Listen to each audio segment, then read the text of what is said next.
Une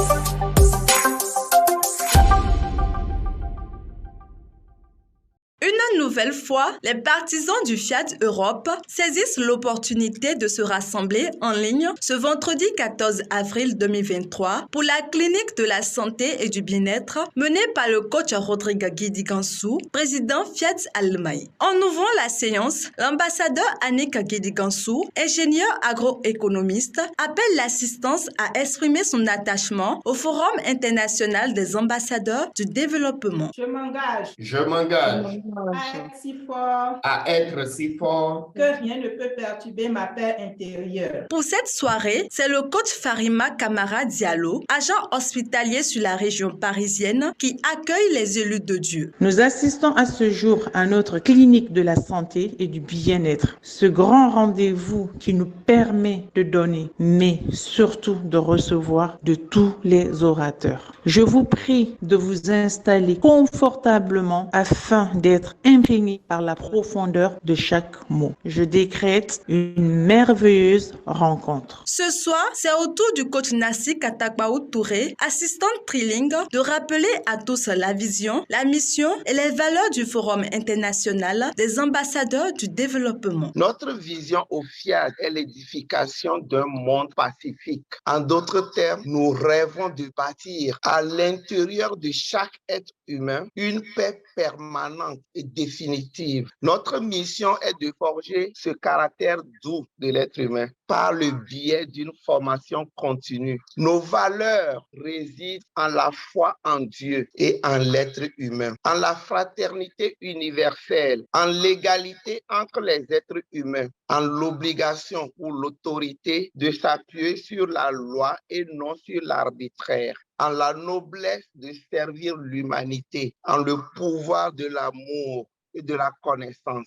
Pour continuer la séance, le coach Ida Pana, médiatrice au Centre social culturel, entretient les élus sur le thème « Je suis le choix de Dieu » dans la seule exhortation. David, un enfant illégitime, car conçu d'une mère qui n'était pas la femme de son père. Il était traité comme un moins que rien. Mis à l'écart, à l'adolescence, il devient berger pour s'occuper du troupeau de son père. David, entre-temps, devient grand et sauve son peuple de la main du géant Goliath. Et plus tard, il devient le roi du peuple d'Israël. Et oui, David était le choix de Dieu. Pour ceux qui ne me connaissent pas, je suis Pana Kumealo Hilda. Pour 7 ans, j'étais un accident parce que je n'ai pas été désirée ni voulue. Et pour d'autres, une malédiction. Jusqu'à mes 11 ans, je pouvais compter sur mon père parce qu'il était mon rempart, une sorte de bouclier. Puis mon père passe dans la pièce d'à côté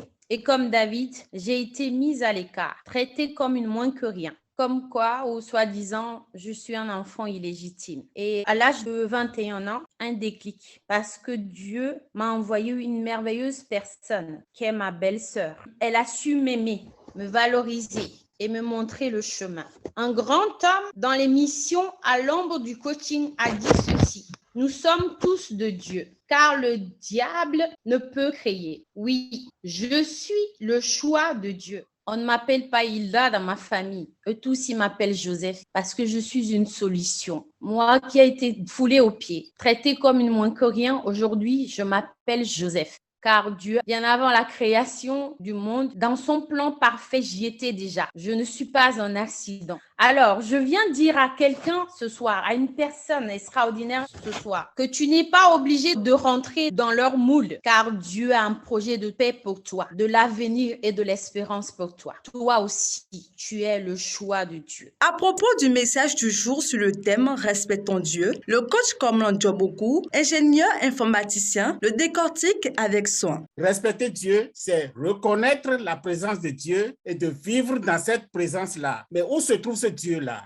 Où se trouve donc sa présence? Dieu est esprit. Dieu est individualisé au-dedans de nous. Dieu remplit l'univers. Donc, il est en nous, il est en dehors de nous. Vous allez voir que ton frère, lui, il est en dehors de toi. Donc, c'est pourquoi on dit que Dieu est en nous et en dehors de nous. En dehors de nous, ça veut dire dans l'autre. Bref, ce que je veux dire ici, c'est que nous devons partir du fait que Dieu, ou bien la présence de Dieu, est dans notre esprit. Et si le respecter consiste à reconnaître sa présence, nous devons d'abord commencer par le reconnaître au-dedans de nous, dans notre esprit. Nous, ambassadeurs du développement, nous avons eu le privilège qu'il est. Nous avons eu l'avantage d'être enseignés que Dieu est individualisé au-dedans de nous. Nous en faisons la preuve chaque jour. Alors je dis ce soir que la présence de Dieu, c'est dans notre esprit. Vous savez, lorsque monsieur et madame vont par exemple à l'église, devant le pasteur, le prêtre, ce n'est pas en ce moment-là que monsieur va insulter sa femme. Vous savez pourquoi? Parce qu'il est conscient qu'il est de la présence de Dieu. Maintenant, quand ils sortent de l'église, une fois qu'on a quitté la mosquée, on a quitté la prière, ils enferment Dieu là-bas, il va à la maison. Il peut traiter sa femme de tout ce qu'il veut. Il peut faire de n'importe quoi. Mais Dieu n'est plus là. Dieu est à l'église. Ou bien Dieu se retrouve, n'est-ce pas, dans la mosquée. Alors, donc Dieu n'est pas visible. Et pour le respecter, il faut le respecter en esprit, au-dedans de nous. Dans notre cœur, tout ce que nous faisons doit être clair, permanent. Nous devons savoir que Dieu est dans chaque être humain. Et respecter Dieu dans chaque être humain. Traiter l'homme selon l'honneur que Dieu lui-même a attribué à l'homme. Et c'est comme ça que nous allons respecter Dieu. Satisfait de cette rencontre et des enseignements, les précieux élus se donnent rendez-vous le vendredi prochain.